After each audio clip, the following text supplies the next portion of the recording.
So the team over at Rinseroo sent over one of their Rinseroo products. This is a slip-on tub hose. So in the package, you're gonna get the connector, which connects to the spigot. You're gonna get a 5-foot hose, and you're gonna get the shower head attachment. In addition to those, you're also gonna get some non-slip grip tape, a Velcro band in case it needs to be tightened down more, as well as a nylon zip tie that will also help securely put on the tub hose. So to secure it, this part actually stretches out to 3 times its normal size. We're gonna put it on the spigot, and you wanna get it back as far as you can onto the spigot.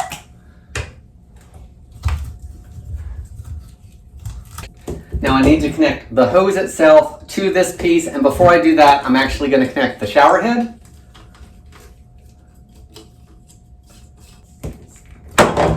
Now we're going to tighten this up on here. Turn our water on.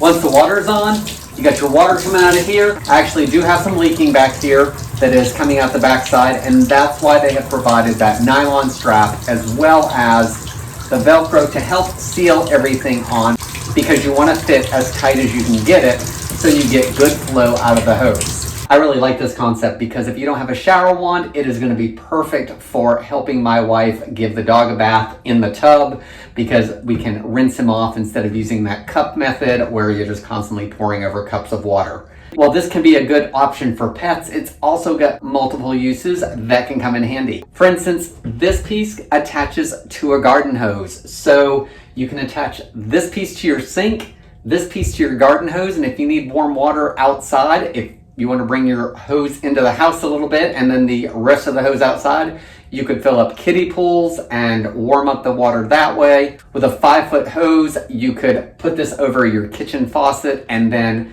direct this hose down to a bucket on the floor before you mop floors. Rinseroo also has this paperwork inside the package that has things to note before using it. It has troubleshooting, best practices. So if you're looking for something to help wash the dog or maybe some other household chores, I hope this helps you decide on if this is a good product for you.